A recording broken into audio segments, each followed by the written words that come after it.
بسم اللہ الرحمن الرحیم۔ السلام علیکم۔ یہ پارٹ 4 ہے۔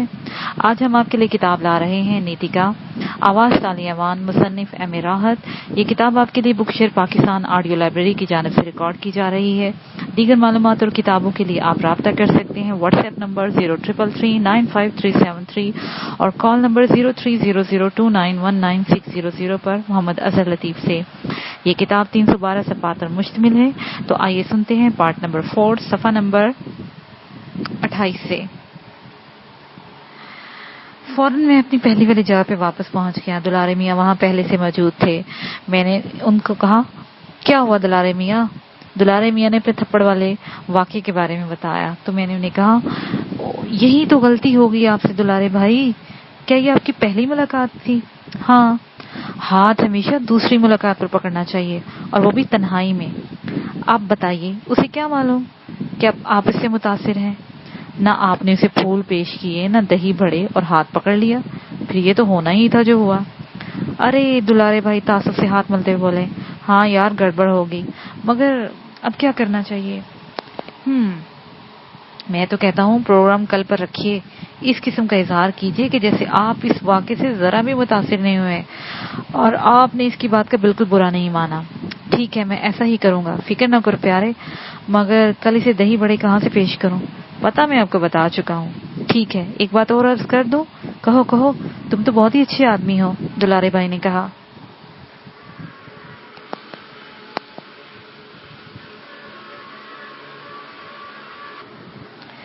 دراصل آپ نے بہت بڑی غلطی کی۔ یہ لڑکیاں عشق اور محبت کے کھیل کو اپنے سائے سے بھی چھپانا چاہتی ہیں، اور آپ نے سب کے سامنے اس کا ہاتھ پکڑ کر بنیادی غلطی کی ہے۔ آئندہ آپ اس پر ظاہر نہ کریں کہ آپ اس کے عشق کے راز سے کوئی اور بھی واقف ہے۔ کوئی کتنا ہی پوچھے، آپ نے کسی کو نہیں بتانا۔ آپ انکار کر دیں۔ یار ویسے گر کی بات بتائی تم نے، استاد مان لیا، دلارے بھائی نے میری ران پر ہاتھ مارتے ہوئے کہا، اور پھر گال سہلاتے ہوئے بولے، یار دیکھو ہے تو کتنی دبلی پتلی، پر ہاتھ بڑا زوردار مارتی ہے۔ دیکھو تو نشان تو نہیں ہے میرے گال پہ؟ دلارے بھائی نے گال سامنے کر دیا اور میرے پیٹ میں ہنسنے سے درد ہونے لگا، لیکن اب برداشت کرنی تھی۔ کافی دیر تک دلارے بھائی ادھر ادھر کی ہانکتے رہے، پھر دوسرے ڈرائیور بھی ہمارے پاس آ گئے اور میں کسی نہ کسی طرح ان سے جان بچا کر دور نکل گیا۔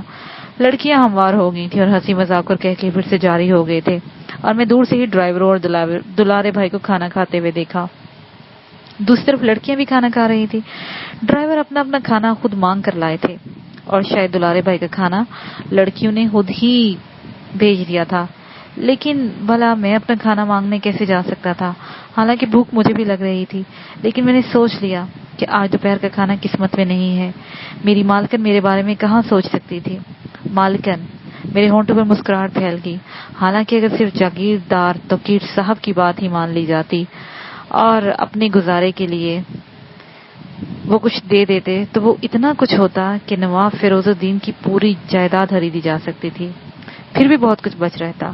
لیکن بہرحال کوثر میری مالکن تھی، کیونکہ توقیر احمد کی جائیداد میں میرا کوئی حصہ نہیں تھا اور اب میں صرف ایک ڈرائیور تھا۔ اور میں نے اپنی کار کا دروازہ کھولا اور اندر سیٹ پر نیم دراز ہو گیا۔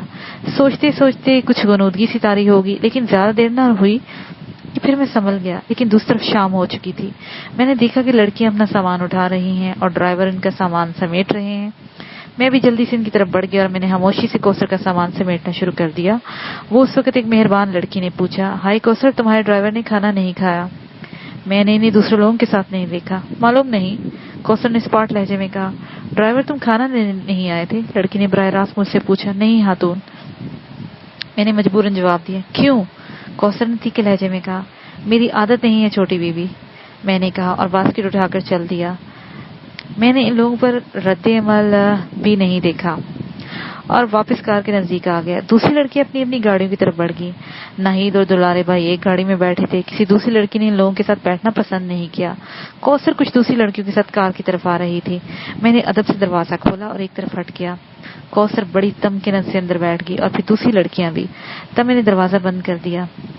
چلو چھوٹی بیوی، میں نے پوچھا۔ چلو، کوثر نے جھٹکے دار آواز میں کہا اور میں نے کار اسٹارٹ کر کے آگے بڑھا دی۔ لڑکیاں خاموش تھیں۔ ویسے میں نے ان میں سے ایک لڑکی کو اپنی طرف نگران پایا، لیکن اس کا اظہار نہ ہونے دیا۔ کہ میں اس بات سے واقف ہوں. ابھی دوسری لڑکیوں کو ان کے گھروں پر اتارنے کے بعد میں کوثر کو لے کے چل پڑا. لیکن راستے پر کوثر نے مجھ سے بات نہیں کی. اس نے کھانے کے بارے میں نہیں پوچھا تھا. مجھے کیا پرواہ ہو سکتی تھی. تھوڑی دیر کے بعد ہم کوٹھی پہنچ گئے. میں نے حسب معمول دروازہ کھول دیا تھا. کوثر اتر کر اندر چل گئی. میں نے گہری سانس لی. واقعی بڑی ہی مغرور لڑکی تھی. لیکن اللہ سلامت رکھے دلارے بھائی کو. مجھے یقین تھا کہ وہ کوثر کے ہنسی مزاج پرسی کر دیں گے. حالانکہ کوئی خاص کام نہیں کیا تھا میں نے، لیکن کچھ تھکن محسوس ہو رہی تھی. میں نے گاڑی بند کی اور اپنے محسوس درخت کے پاس آ کے بیٹھ گیا. یہ جگہ مجھے پسند تھی. درخت سے ٹیک لگا کر میں نے آنکھیں بند کر لی. ابھی چند لمحات ہی گزرے تھے کہ مجھے اپنے نزدیک ایک پیار بھری آواز سنائی دی. ڈرائیور صاحب. میں چونک پڑا. نور جہاں کی آواز میں نے پہچان لی تھی، اور اس کے لہجے کی مٹھاس، اس کا پیار بھرا انداز اس وقت نہ جانے کیوں مجھے متاثر کر گیا. میں نے آنکھیں کھول دی. نور جہاں. میں نے بھی نرم آواز میں سے پکارا. ہائے ڈرائیور، تمہاری آواز کتنی اچھی ہے. وہ میرے پاس آ کر بیٹھ گئی. دراصل تو خود بہت اچھی ہے نور جہاں. ڈرائیور بابو. نور جہاں بے ہد ہو گئی. میں اچھی ہوں ڈرائیور بابو. ہاں. نیک، سیدھی اور شریف. پانی نہیں پلاؤ گی مجھے؟ ابھی لائی ڈرائیور بابو. وہ اچھل کے کھڑی ہوگی. کچھ کھانے کے لاؤ؟ اس نے کہا. ہاں، میں نے کوئی کھانا نہیں کھایا، بس ابھی لائی. نور جہاں چھلانگیں مارتی گئی اور میں ایک ٹھنڈی سانس لے کر اس کے بارے میں سوچنے لگا. تاثر کی جو ننھی سی کومپل اس کے دل میں پھوٹی تھی، میں اسے جوان نہیں ہونے دینا چاہتا تھا. اس پودے کو صحیح رنگ مل جانا چاہیے، ورنہ غریب نور جہاں تباہ ہو جائے گی. ان غریبوں کی محبت بہت مضبوط ہوتی ہے. امیر آدمیوں کے لیے دل بہلانے کی بہت سے ذریعے ہوتے ہیں، لیکن غریب. زیادہ دیر نہیں گزری تھی کہ نور جہاں واپس آ گئی. مجھے رشید صاحب کا بھی خیال تھا، چنانچہ میں اور آڑ میں ہو گیا. نور جہاں نے میرے سامنے گاجر کا حلوہ رکھ دیا، کریم کے بسکٹ اور تلے ہوئے آلو کے کباب رکھ دیے، اس کے ساتھ خوشبودار عمدہ چائے بھی. شکریہ نور جہاں، میں نے کباب کھاتے ہوئے کہا. میں جہاں سے آیا تھا نور جہاں، وہاں میرے لیے ایک چھوٹی سی بہن بھی تھی. اچھا ڈرائیور بابو، تم کہیں اور سے آئے ہو؟ ہاں نور جہاں، نوکری کرنے آیا ہوں. اچھا ڈرائیور بابو، پھر تمہاری بہن کتنی بڑی ہے؟ بالکل تیرے برابر. میرے برابر؟ ہاں، شکل و صورت بھی تیرے جیسی ہے. تجھے دیکھ کر مجھے اپنی بہن یاد آ جاتی ہے. ڈرائیور بابو. نور جہاں بے چینی سے بولی. وہ مجھے ڈرائیور بابو نہیں کہتی تھی، وہ مجھے بھیا کہتی تھی. میرا دل چاہتا ہے کہ نور جہاں تو بھی مجھے بھیا کہا کر. ڈرائیور بابو. نور جہاں ایک جھٹکے سے کھڑی ہوگی. اس کا چہرہ سرخ ہو گیا تھا. نہیں نہیں ڈرائیور بابو نہیں، وہ خوفزدہ انداز میں بولی. کیا میں تیرا بھائی بننے کے لائق نہیں ہوں نور جہاں؟ میں تمہیں اپنا بہت کچھ بنانا چاہتی ہوں ڈرائیور بابو. ایسا نہ کہو، ایسا نہ کہو. تو مجھے اپنا بھیا بنا لے نور جہاں. مجھے بھیا کہے. میرا دل اپنی ننھی بہن کو بہت یاد کرتا ہے، میں نے درد بھرے انداز میں کہا. اور یہ درد حقیقی تھا. اپنے سارے مجھ سے چھوٹ گئے تھے. آخر میں بھی ایک انسان تھا، مجھے بھی کوئی یاد آتا تھا. مگر میں تم سے پیار کرتی ہوں ڈرائیور بابو. بہن والا پیار نہیں، میں تمہاری بننا چاہتی ہوں. ایسا مت کہو خدا کے لیے. نور جہاں چھوٹی ذات کی تھی، معصوم بھی تھی. اس کا دل بھی زیادہ گہرا نہیں تھا، اس کی زبان بھی ملفوف نہیں تھی. میں سن ہو گیا. لیکن نور جہاں کے بھیانک مرض کا فوری علاج بھی ضروری تھا. اگر میں تمہیں بہن بھی نہ بناتا نور جہاں، تب بھی میں تجھے کبھی کچھ نہیں دے سکتا تھا، کیونکہ میری بیوی ہے، میرے 2 بچے ہیں، معصوم معصوم سے، پیارے پیارے سے. اور نور جہاں کا چہرہ اتر گیا. وہ پاگلوں کی طرح مجھے دیکھتی رہی. پھر اس نے اپنی آنکھوں پر دونوں ہاتھ رکھے اور ایک طرف دوڑ گئی. میں نے سکون کی سانس لی. میں نے اپنا فرض پورا کر دیا تھا. نور جہاں خود اپنے متعین کردہ راستے پر چل پڑی تھی. اب بلاہر اسے سکون مل جائے گا. غلط فہمی کا پھیلنا اچھا نہیں ہوتا، اور کسی غریب کو دھوکہ دینا تو بالکل اچھی بات نہیں، اور نہ کسی غریب کو دھوکے میں رکھنا چاہیے. کیا فائدہ؟ امیر لوگ دل بدل لیتے ہیں، وہ آپریشن کرا کے دل کی بیماریاں دور کرا لیتے ہیں، لیکن غریب کے شیشے کو کون جوڑے گا؟ بہرحال اس کے بعد نور جہاں پر جو رد عمل ہوگا وہ بہرحال خوشگوار ہوگا. شام ہوئی تو میں واپس رشید الدین صاحب کی ترتیب دی ہوئی جنت میں آ گیا، جہاں کا ماحول خوشگوار تھا اور میں سب کچھ بلا دینا چاہتا تھا. کہکشاں، افشاں، ہنا، بیگم صاحبہ اور خود رشید الدین صاحب. کہیں دلوں کی تازگی بخشنے والے کہکے. سنا ہے تم لوگ پکنک پر گئے تھے؟ جی ہاں. کہاں؟ کوٹلہ. کوثر سے گفتگو ہوئی؟ رشید صاحب نے پوچھا. کچھ خاص نہیں. ممکن ہے وہ تمہاری طبیعت پر گراں گزرے، ذرا ناز و نرم میں بگڑی ہوئی ہے، ویسے کردار کی مضبوط لڑکی ہے، بس کچھ غرور کی سی کیفیت ہے. بیچاری بیگم صاحبہ خود اس سے نالا رہتی ہیں. مجھے اس سے کیا رشید صاحب, مجھے صرف اپنا کام کرنا ہے. ہاں میاں ٹھیک ہے, اور وہ بھی صرف اس وقت تک جب تک نواب صاحب نہ آ جائے. اس کے بعد انشاءاللہ تمہیں ڈرائیوری نہیں کرنی پڑے گی. مجھے اس کی پرواہ نہیں ہے, اور جو کچھ بھی کر رہا ہوں میں اس سے مطمئن ہوں اور پورے حلوس سے کر رہا ہوں. میں جانتا ہوں, رشید صاحب نے کہا. کھانے کے بعد حسب معمول گپیاں ہوتی رہیں.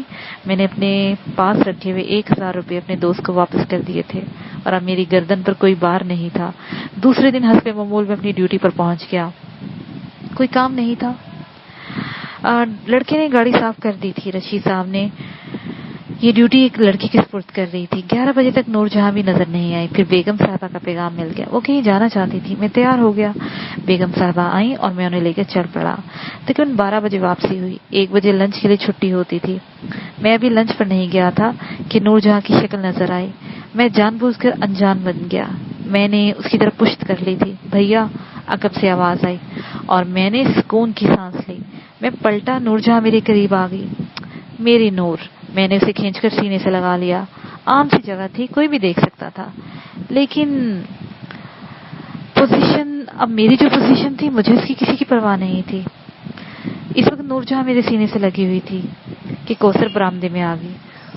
انہوں نے بہو بھی ہمیں دیکھ لیا تھا, لیکن میں نے ہمت نہ ہاری تھی. تو نے مجھے بھائی بنانے کا فیصلہ کر لیا نور. ہاں بھیا, نور جہاں نے عقیدت پر لہجے میں کہا. میں بے حد خوش ہوں نور جہاں. بتا اپنے بھیا سے کیا چاہتی ہے. میں نے کہا کچھ نہیں بھیا, کچھ بھی نہیں. بہنیں اپنے صرف بھائی کی محبت چاہتی ہیں اور کچھ بھی نہیں. میں ایسے ہی خوش ہوں, بس میں ایسے ہی خوش ہوں. تو جس انداز میں مجھے چاہتی تھی پگلی, میں اس کے قابل نہیں ہوں. میری منزلیں نامعلوم ہیں. میں تو خود نہیں جانتا کہ میں کن راہوں کا مسافر ہوں. میں تجھے کیا دے سکتا تھا. میں بس ایسے ہی ٹھیک ہوں, نور جہاں نے کہا. میرے کان اس کے کچلے ہوئے پیار کی سسکیاں سن رہے تھے, لیکن میں اسے خاموش نہیں کر سکتا تھا. نور جہاں میرے سینے سے لگی رہی اور میں نے کن اکھیوں سے 2-3 بار کوثر کو دیکھا. وہ اسی طرح کھڑی تھی. کھانا لاؤ بھیا. نہیں نور جہاں, کھانا میں رشید صاحب کے ہاں ہی کھاتا ہوں. البتہ شام کو تیرے ہاتھ سے چائے ضرور پیوں گا. اچھا بھیا. نور جہاں میرے سینے سے الگ ہوگی اور پھر میں نے کوثر کی طرف توجہ دیے بغیر رشید صاحب کی طرف چل پڑا. ملازمت کے بھی اصول ہوتے ہیں. جو پیشہ ناپسند ہو اسے قبول ہی نہ کرو, اور اگر قبول کرو تو سب سے پہلے خود اس کی عزت کرو. اس سے مخلص اور دیانتدار رہو. میری حیثیت کی ایسی تیسی, میں تو وہ تھا جو اس وقت تھا. یہی میری اصل حیثیت تھی, اور اس حیثیت سے مجھے دیانتدار رہنا تھا جب تک بھی ہو. لنچ کا 1 گھنٹہ ہو گیا تھا. میں ٹھیک وقت پر واپس پہنچ گیا. ایک ملازم نے مجھے اطلاع دی کہ کوثر بی بی کہیں جائیں گی. میں جلدی سے گاڑی پر پہنچ گیا اور کوثر کا انتظار کرنے لگا. ملازم سے میں نے کہہ دیا تھا کہ گاڑی تیار ہے. تھوڑی دیر کے بعد کوثر ایک خوبصورت لباس سے باہر نکلی اور میں نے ادب سے دروازہ کھول کر ایک طرف ہٹ گیا. چلو, اس نے ایک جھٹکے دار آواز میں کہا. جی بہتر. میں نے گاڑی سٹارٹ کر کے آگے بڑھا دی. آج پھر وردی نہیں پہنی, اس نے ترش لہجے میں کہا. سلنے کو دی ہے چھوٹی بیوی, جلد مل جائے گی. اس کے بعد آپ مجھے بغیر وردی کے نہیں دیکھیں گی. سب مجھے کوثر بی بی کہتے ہیں. چھوٹی بیوی مجھے پسند نہیں, کوثر نے کہا. بہت بہتر کوثر بی بی. میں نے جان بوجھ کر دونوں الفاظ کے درمیان فاصلہ رکھا. شاید اس نے محسوس کیا لیکن کچھ بولی نہیں. کہاں چلو. میں نے کہا گھنٹہ گھر. مجھے پروفیسر محمود سے نوٹس لینے ہیں, مجھے ان کا پتہ بتا دے. چلتے رہو, اس نے کہا, اور میں خاموش ہو گیا. ابھی کمپنی باغ سے نکلے تھے کہ اچانک ایک گاڑی بڑا غلط موڑ لے کر ہمارے پیچھے لگ گئی. ارے ذرا گاڑی ایک سائڈ کر کے روکو ذرا, شاید ناہید ہے. اور میں خاموشی سے گاڑی فٹ پاتھ کے ساتھ روک دی. لیکن عقب نما شیشے سے میں دیکھ چکا تھا کہ گاڑی میں صرف ایک ہی شخص ہے, اور وہ ہے دلارے بھائی. دلارے میاں نے بڑے ہی اسمارٹ انداز میں گاڑی ہمارے برابر لا کر روک دی اور کوثر اس کی گاڑی میں جھانکنے لگی. جیسے ہی کوثر نے اسے دیکھا, کوثر نے منہ بنا لیا. زہ نصیب, قسم اللہ کی. وہ جو کہتے ہیں کہ دل سے دل کو راہ ہوتی ہے. آپ کا نام لے کر گھر سے نکلا تھا, لیکن یوں سرے راہ ملاقات ہو جائے گی خیال بھی نہیں آیا. آئیے میری گاڑی میں آ جائیے. کیا تمہارا دماغ خراب ہے, کوثر نے چیخ کر کہا. اب ہو گیا ہے, جب سے آپ کو دیکھا ہے دلارے میاں نے تو خوب عشق کر کے آئے تھے. ڈرائیور گاڑی آگے بڑھاؤ. جی. میں نے خاموشی سے گاڑی سٹارٹ کر کے آگے بڑھانے کی کوشش کی, لیکن میں نے نہایت صفائی سے دلارے میاں کو آنکھ مار دی تھی, جسے انہوں نے دیکھ لیا. دلارے میاں نے بھی کار سٹارٹ کر کے ہمارے پیچھے لگا دی, اور اب کوثر کسی قدر مضطرب نظر آنے لگی تھی. اس کے چہرے پر شدید ترین غصے کے آثار تھے. ایک سنسان جگہ پر اچانک میں نے کرنٹ کا ایک تار نکال دیا. گاڑی نے چند جھٹکے لیے اور انجن بند ہو گیا۔ کیا ہوا؟ کوثر نے بساختہ پوچھا۔ اوہ، کوئی تار نکل گیا ہے شاید، ابھی ٹھیک کیے دیتا ہوں۔ لعنت ہے، کوثر دان فیس پر بولی۔ میں نے گاڑی ایک سائڈ پر کھڑی کی اور نیچے اتر کر بونٹ کھول دیا۔ حسب توقع دلارے میاں کی کار برابر آ کر رکی۔ کیا ہو گیا ہے ڈرائیور؟ انہوں نے پوچھا۔ کوئی تار نکل گیا ہے جناب، ڈرائیور گاڑی ٹھیک کرے گا، آپ میری کار میں آ جائیے۔ آپ جاتے ہیں یا نہیں؟ کوثر آنکھیں نکال کر بولی اور دلارے میاں دروازہ کھول کر نیچے آ گئے۔ کوثر صاحبہ، یہ دل کمبخت، یہ دل دیوانہ آپ کا پروانہ ہو گیا ہے، قسم اللہ کی جب سے آپ کو دیکھا ہے۔ دلارے صاحب، آپ انتہائی ذلیل انسان ہیں، میں آپ پر تھوکتی ہوں۔ کوثر برائی۔ سنیے تو صحیح، ایک منٹ، دلارے صاحب بولے اور پھر انہوں نے جھک کر اپنی گاڑی سے دہی بڑوں کی ہانڈیاں نکال لی۔ کوثر صاحبہ، میں آپ کے لیے دہی بڑے لایا ہوں۔ ذلیل کمینے، شرم نہیں آتی؟ کوثر دروازہ کھول کر نیچے آئی۔ میں نے بونٹ بند کر دیا اور خاموشی سے کھڑا یہ منظر دیکھ رہا تھا۔ یہ محبت کے دہی بڑے ہیں کوثر صاحبہ، اور ہاں، میں نے آپ کے لیے گجرے بھی بنوائے ہیں۔ میں آپ سے دیوانہ وار عشق کرنے لگا ہوں، خدا کے واسطے یہ محبت کے دہی بڑے قبول کر لیں اور یہ گجرے بھی۔ لیکن دلارے بھیا جملہ پورا بھی نہیں کر پائے تھے کہ کوثر نے دہی بڑوں کی ہنڈیاں ان کے ہاتھ سے چھین کر زمین پر پٹک دی۔ ارے، یہ آپ نے کیا کیا کوثر صاحبہ؟ قسم اللہ کی، جامعہ مسجد سے لایا تھا اور آپ نے محبت کی ہانڈی توڑ دی۔ لیکن یہ گجرے آپ کو ضرور پہننا پڑیں گے، دلارے بھیا نے تعصب سے کہا۔ ڈرائیور تم دیکھ رہے ہو تمہارا کوئی فرض نہیں ہے۔ بلاخر کوثر مجھ سے وہاں تک پہنچی۔ حکم کریں کوثر بی بی، میں نے بڑے سکون سے کہا۔ مارو اس کمینے کو۔ جی بہتر، میں نے اسی سکون سے کہا اور دلارے بھیا کی طرف بڑھا۔ دلارے بھیا نے مسکراتے ہوئے مجھے آنکھ ماری اور میں بھی مسکرا دیا۔ پھر میں دلارے بھیا کے قریب پہنچ گیا۔ بس اب جائیے، میں نے سرد آواز میں کہا۔ تم کھسک جاؤ، میں اسے رائے راست پر لے آؤں گا، دلارے بھیا نے رازدارانہ انداز میں کہا۔ لیکن کوثر بی بی نے آپ کو مارنے کا حکم دیا ہے، میں نے کہا اور دلارے بھیا کا گریبان پکڑ لیا۔ ارے، میری شیروانی خراب ہو جائے گی۔ لیکن دوسرے ہی لمحے میرا زوردار تھپڑ دلارے بھیا کے چورے چہرے پر پڑا اور دلارے بھیا دور جا گرے۔ ارے، وہ بوکھلائے ہوئے انداز سے بولے۔ میں نے دوبارہ ان کا گریبان پکڑ کر اٹھایا اور اس بار میرا ہاتھ انہیں کافی دور لے گیا تھا۔ پھر میں ان کی طرف بڑھا، لیکن دلارے بھیا نے اس بار اٹھنے میں بڑی پھرتی دکھائی تھی۔ وہ اچھل کر کھڑے ہو گئے۔ اب وہ انتہائی متوحش نگاہوں سے مجھے دیکھ رہے تھے۔ پھر میں ان کی طرف بڑھا اور وہ اچھل کر بھاگے اور میں بھی آگے بڑھ گیا۔ اس طرح ہم کوثر سے دور نکل آئے۔ سنو ڈرائیور، تمہیں کیا ہو گیا ہے؟ دلارے بھائی نے کہا۔ نوکری ہے دلارے بھائی، بات تو ماننی پڑے گی، نہیں تو نکال دیا جاؤں گا، میں نے بے بسی سے کہا۔ مگر یار، تم بڑے زور سے مار رہے ہو، قسم اللہ کی ممکن ہے تنہا بڑھ جائے۔ ایسی کس تیسی تمہاری تنہا کی، اب مجھے ہاتھ نہ لگانا۔ غریب آدمی ہو دلارے بھائی، میری نوکری پر ترس کھائے اور تھوڑا سا اور پٹ لے۔ ابھی تم 420 ہو، اسے دہی بڑے پھینک دیے ہیں اور گجرے بھی نہیں لیے، میں کیا کر سکتا ہوں؟ آپ نے میری بات ہی نہیں مانی، کیا مطلب؟ میں نے کہا تھا تنہائی تلاش کریں۔ او مگر میں تو فیروز الدین کی کوٹھی کی طرف ہی جا رہا تھا۔ اب تم راستے میں نظر آ گئے تو میں کیا کرتا؟ وقت کا انتظار۔ ہاں، غلطی ہوگی، دلارے بھیا بولے۔ بس 2-4 ہاتھ اور کھا لیں اور اس کے بعد آئندہ ٹرائی کریں۔ ابھی نہیں یار، جبڑے دکھ رہے ہیں، اللہ کے واسطے، میں گڑگڑایا۔ ابھی تم مار کیوں رہے ہو؟ نوکری کے لیے، بس اب چلے جاؤ ورنہ میرا ہاتھ بھی اٹھ جائے گا۔ آپ کو پہلے ہی اٹھا لینا چاہیے تھا، میں نے کہا۔ کیا مطلب؟ دلاور بھائی نے بڑے حیرت بھرے لہجے میں کہا۔ آپ تو بزدلوں کی طرح پٹ رہے ہیں، بھاگ رہے ہیں، کیا سمجھے گی وہ اپنے دل میں؟ کیا وہ آپ کو بزدل خیال نہ کرے گی؟ ارے پھر کیا کروں؟ دلاور بھائی پریشانی سے بولے۔ جوابی حملہ کریں جلدی سے۔ او ٹھیک ہے، دلارے بھیا بولے اور پھر وہ کسی بھینسے کی طرح میرے پر پڑ پڑے۔ میں نے ان کا وار حالی کر دیا اور وہ جھوک میں آگے ہی نکل گئی۔ پیچھے سے میری لات ان کی کمر پر پڑی اور وہ کلابازیاں کھا گئے۔ یقیناً سر چکرا گیا ہوگا، لیکن چاروں ناچار پھر اٹھ گئے اور پریشانی کے عالم میں مجھ سے دوبارہ سے انہوں نے الجھنے کی کوشش کی، لیکن میں نے ان کا بازو پکڑ کر خوب ان کو دھوبی پاٹ مارا اور اس بار چوٹ ذرا سخت لگی۔ ان کے چہرے پر سخت تکلیف کے آثار نظر آ رہے تھے۔ اس کے بعد انہوں نے اٹھنے کی کوشش نہیں کی اور میں انہیں ناٹ آؤٹ کر کے واپس گاڑی کی طرف چلا گیا۔ تار لگا دیا؟ کوثر بدحواسی بولی۔ جی۔ تو پھر جلدی چلو، فکر نہ کریں، اب اس سے اٹھنا بھی محال ہو گیا ہے، میں نے بونٹ بند کرتے ہوئے کہا اور اندر بیٹھ کر گاڑی سٹارٹ کر دی۔ بس اب گھر چلو، کوثر نے کہا۔ جی۔ وہاں نہیں جائیں گی کوثر بی بی؟ نہیں، میں نروس ہو گئی ہوں، پھر کبھی جاؤں گی۔ بہتر ہے۔ میں نے گاڑی واپس موڑ دی۔ کوثر خاموش تھی، وہ ہنسی پریشان نظر آ رہی تھی۔ کافی دیر تک خاموش رہی، پھر بولی، اس واقعے کا کسی اور سے تذکرہ مت کرنا۔ جی، میں نے مختصراً کہا۔ اگر تم نے کسی سے کیا تو پھر میں تمہارا وہ حشر کروں گی اور میں تمہارا راز عیاں کر دوں گی۔ میرا راز؟ میں چونک پڑا۔ ہاں، اس بھولی بالی لڑکی نور جہاں کو تم بیوقوف بنا رہے ہو۔ کون لڑکی؟ نور جہاں، میں نے اپنی آنکھوں سے دیکھا ہے۔ او، میں نے مانی حز انداز میں کہا۔ تمہیں شرم نہیں آتی؟ کیوں کوثر بی بی؟ میں نے سامنے دیکھتے ہوئے کہا۔ وہ معصوم ہے، اس نے ہمارے ہاں پرورش پائی ہے، بڑی نیک اور سیدھی سادی ہے، میں اسے سمجھا دوں گی۔ کہ تم سچ مچ سے محبت کرتے ہو؟ ہاں، میں نے گمبھیر آواز میں کہا۔ بکواس کرتے ہو، بڑے چالاک ہوتے ہو تم لوگ، بولی والی لڑکیوں کو بیوقوف بناتے ہو، انہیں لوٹتے ہو، پھر ان کی زندگی برباد کر کے انہیں چھوڑ دیتے ہو۔ کوثر نے نفرت سے کہا۔ میں نے نور جہاں سے سچی محبت کی ہے۔ کوثر بی بی، ارے تمہیں یہاں آئے ہوئے جمعہ 8 دن نہیں ہوئے اور تم نے سچی محبت بھی شروع کر دی؟ کوثر کلکلا کر بولی۔ محبت کے لیے وقت کا تعین نہیں ہوتا۔ میں نے لطف لیتے ہوئے کہا۔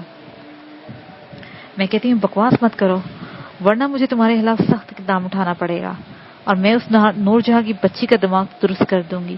تم یہ مت سمجھنا کہ اس واقعے سے تم مجھے بلیک میل کر سکو گے۔ مجھے صرف ناہید کا خیال ہے، ورنہ ابھی اس بندر کو میں جیل میں سڑوا دوں۔ میرے ذہن میں ایسا کوئی خیال نہیں ہے کوثر بی بی۔ اچھا بس بکواس مت کرو، کوثر نے ناک چڑھا کر کہا اور میں خاموش ہو گیا۔ بہرحال دلچسپ لڑکی تھی، اس احمد کی باتوں کا برا ماننا بیکار تھا۔ میں نے گاڑی کوٹھی کے پورٹیکو میں روک دی اور دروازہ کھول کر نیچے اتر آیا۔ وہ میری طرف دیکھے بنا اندر چلے گی۔ میں نے ایک طویل سانس لے کر مسکرانے لگا۔ اسی شام 5 بجے نور جہاں میرے لیے چائے لے آئی۔ اس کی آنکھوں سے محبت جھانک رہی تھی۔ چائے کے ساتھ تلے ہوئے بادام بھی تھے۔ میں نے بھی مسکراتے ہوئے اس کا استقبال کیا اور اطمینان سے وہ میرے پاس بیٹھ گئی۔ میں نے اس کے چہرے کی طرف دیکھا اور وہ ہنس پڑی۔ کیا بات ہے نور جہاں؟ آج کوثر بی بی کو نہ جانے کیا ہو گیا تھا؟ کیوں؟ میں سنبھل گیا۔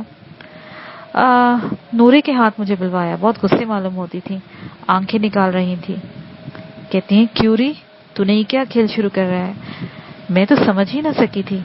میں نے حیرت سے کہا کون سا کھیل؟ تو بولی میں نے سب کچھ اپنی آنکھوں سے دیکھا ہے۔ میں نے کہا تو آپ نے کیا سمجھا؟ تو وہ بولی تو کیا تو دوپہر میں ڈرائیور کے سینے سے لگی نہیں کھڑی تھی؟ پہلے تو میں گھبرا گئی، پھر میں نے مان لیا۔ کیوں؟ انہوں نے کڑک کر پوچھا۔ وہ میرے بھیا جو ہیں، میں نے جواب دیا۔ کیا بک رہی ہے؟ وہ کڑک کر بولی۔ شرم نہیں آتی؟ نہیں کوثر بی بی، اللہ کی قسم شرم کی کوئی بات نہیں۔ اگر میرے بھیا مجھے انسان نہ بنا دیتے تو شرم کی بات تھی۔ اور پھر میں نے انہیں پوری کہانی سنا دی، تمہاری باتیں بھی بتا دی بھیا۔ اور کوثر بی بی منہ پھاڑے میری باتیں سنتی رہی۔ انہیں یقین ہی نہیں آ رہا تھا۔ جب تک انہوں نے مجھ سے حلف نہ اٹھوایا انہوں نے یقین نہیں کیا۔ خوب، میں نے مسکراتے ہوئے کہا اور چائے کی پیالی اٹھا کر منہ سے لگا لی۔ کوثر کو بدترین شکست ہوئی تھی اور دوسرے دن کوثر کا رویہ خاصا بدلا ہوا تھا۔ اس دن میں نے ڈرائیور کی وردی بھی پہنی ہوئی تھی۔ چلو، کوثر نے حسب معمول اکھڑ لہجے میں کہا اور میں نے کار سٹارٹ کر کے آگے بڑھا دی۔ کہاں چلنا ہے کوثر بی بی؟ پروفیسر کے گھر جاؤں گی نوٹس لینے، کوثر نے کہا اور میں خاموشی سے کار ڈرائیو کرتا ہوا آگے بڑھ گیا۔ میں نے کوئی بات نہیں کی۔ پھر اسی خاموشی سے اکتا کر کوثر بولی، تم نے نور جہاں کے بارے میں جھوٹ کیوں بولا تھا؟ جی؟ میں نے چونک کر کہا۔ آپ نے مجھ سے کچھ کہا کوثر بی بی؟ ہاں، فرمائیے۔ تم نے نور جہاں سے محبت کا اعتراف کیا تھا؟ جی ہاں۔ آپ نے اسے میرے سینے سے لگا دیکھا تھا، مگر وہ تو کچھ اور کہہ رہی تھی۔ کیا کہہ رہی تھی؟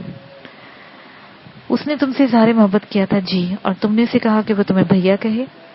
تم اس سے کیا بہن کی محبت دے سکتے ہو؟ جی کوثر بی بی۔ اور وہ تمہاری بہن بن گئی؟ جی۔ پھر تم نے مجھے بیوقوف کیوں بنایا؟ میں نے حیرت سے کہا، ہاں، تم نے مجھ سے کہا تھا تم اس سے سچی محبت کرتے ہو۔ معصوم لڑکی غلط راستوں پر بھٹک رہی تھی کوثر بی بی۔ میں نے اس کی آنکھوں میں سادگی پائی۔ وہ اس میدان کی کھلاڑی نہیں تھی، پہلی بار وہ کسی سے متاثر ہوئی تھی۔ اگر میں اسے بھٹکنے میں مدد دیتا تو وہ ہمیشہ کے لیے بہک جاتی، مجھے کیا ملتا؟ میں نے اس کی سادگی سے پیار کیا۔ میں نے اس کے سلگتے ہوئے جذبات کو بھائی کا پیار دے کر ٹھنڈا کر دیا۔ کیا بھائی کی محبت سے زیادہ سچی محبت کسی اور کی ہو سکتی ہے؟ کوثر خاموش ہوگی۔ وہ کافی دیر تک خاموش رہی، پھر بدلے ہوئے لہجے میں بولی، تم شریف آدمی ہو ڈرائیور، لیکن جب وہ مجھ سے بدتمیزی کر رہا تھا تو تم خاموش کیوں کھڑے تھے؟ دلارے بھائی کی بات کر رہی ہیں؟ ہاں، مجھے اپنی حیثیت کا احساس ہے کوثر بی بی. آپ لوگوں کے معاملات میں کیسے مداخلت کر سکتا تھا جب تک آپ کی طرف سے حکم نہ ملتا، میں نے کہا، اور کوثر خاموش ہو گئی. ویسے آج اس کے رویے میں خاصی تبدیلی آئی تھی. پروفیسر کے مکان پر میں اس کا انتظار کرتا رہا، لیکن جب وہ واپس آئی تو پھر اسی موڈ میں تھی. اس نے مجھ سے کوئی بات نہیں کی اور ناک چڑھائے بیٹھی رہی. میں نے بھی اس کی نک چڑھی لڑکی سے کوئی بات کرنے کی کوشش نہیں کی تھی. دوسرے دن اس نے پھر بدتمیزی کا مظاہرہ کیا. اسے کسی پارٹی میں جانا تھا. میں تیار تھا. وہ کار کے پاس آئی اور میری وردی دیکھ کر ٹھٹک کر بولی، میں نے سنا ہے تم پڑھے لکھے آدمی ہو لیکن سخت جاہل معلوم ہوتے ہو. وہ کرخت آواز میں بولی. جی؟ میں چونک پڑا. تمہاری وردی پر تیل کے دھبے لگے ہوئے ہیں. کیا تمہیں دوسری وردی نہیں سلوا سکتے؟ جی دوسری بھی سل گئی ہے. پہنو. جاہل، بدتمیز. اب پہنو گے؟ مجھے پارٹی میں دیر ہو رہی ہے.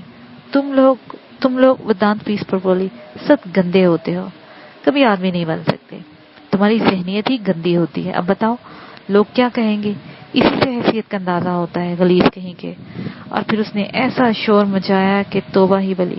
رشید الدین صاحب بھی اتفاق سے پہنچ گئے تھے. ان کے چہرے پر سخت غم کے اثرات تھے اور وہ پتھرائی ہوئی آنکھوں سے مجھے دیکھ رہے تھے. اس ڈرائیور کو کھڑے کھڑے نکال دیجئے رشید صاحب. آئندہ میں اسے کوٹھی میں نہ دیکھوں. ضرور نکال دوں گا کوثر بی بی، ضرور نکال دوں گا.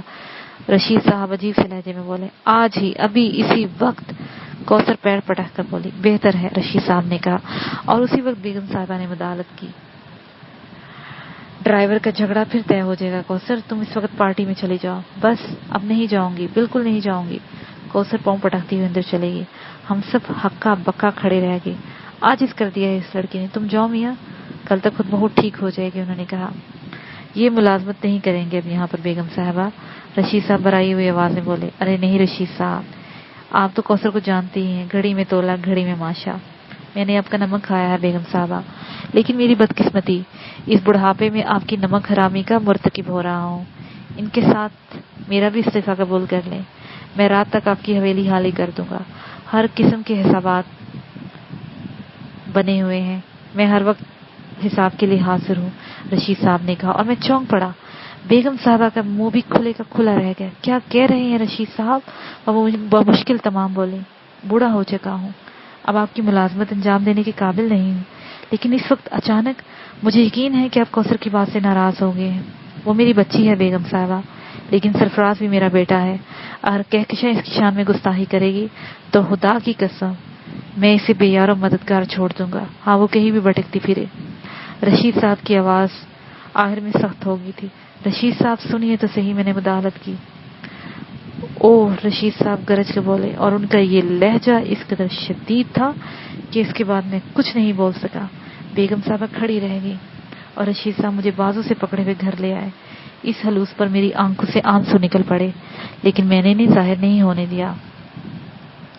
بہرحال مجھے اس نوکری کی کیا پرواہ ہو سکتی تھی. رشید صاحب خاموشی سے گھر واپس آئے.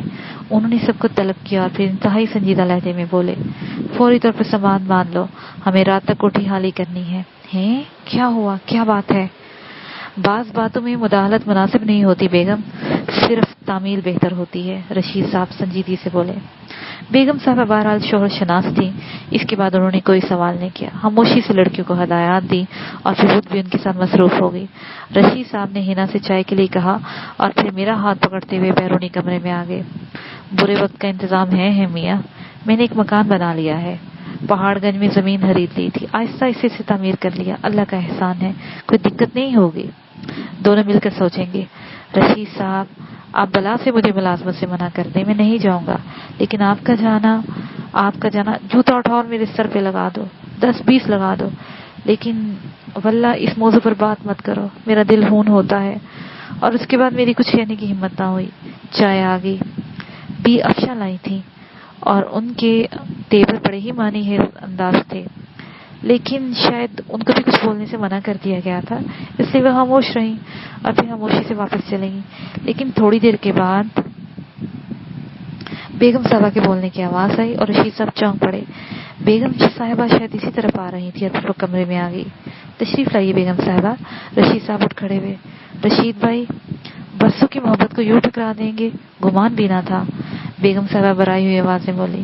عزت پر بن گئی تھی بیگم صاحبہ. میرے لیے دو ہی صورتیں ہیں، نوکری چھوڑ کر چلا جاؤں یا خودکشی کر لوں۔ واللہ کوشش کے باوجود برداشت نہ کر سکا، ورنہ یہ قدم نہ اٹھاتا۔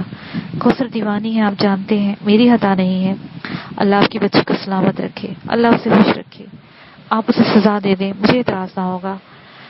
اگر وہ مجھ سے کچھ کہہ لیتی تو مجھے دکھ نہ ہوتا، لیکن وہ انسان شناس نہیں ہے۔ سرفراز کیا ہے صرف میں جانتا ہوں۔ مجھے بھی دکھ ہے، لیکن آپ ہمیں یوں نہ چھوڑے بھائی صاحب۔ نواب صاحب کو تو آ جانے دو، باہدہ پورا دن یہاں صرف کر دوں گی۔ فیروز الدین نے ہمیشہ مجھے دوست سمجھا ہے۔ آپ کو ذرا برابر تکلیف نہیں ہوگی، لیکن اس ملازمت سے بر ذمہ ہو جانے دیں۔ سرفراز میاں تم مجھ سے چھوٹے ہو، میں تم سے معافی مانگتی ہوں۔ رشید بھائی کو سمجھاؤ، خدا را بیگم صاحبہ ہمیں مجبور نہ کریں۔ مجھے حکم دے میں خودکشی کر لوں۔ رشید الدین صاحب جذباتی آواز سے بولے۔ تو پھر سن لے رشید بھائی، میں کوثر کو لاتی ہوں۔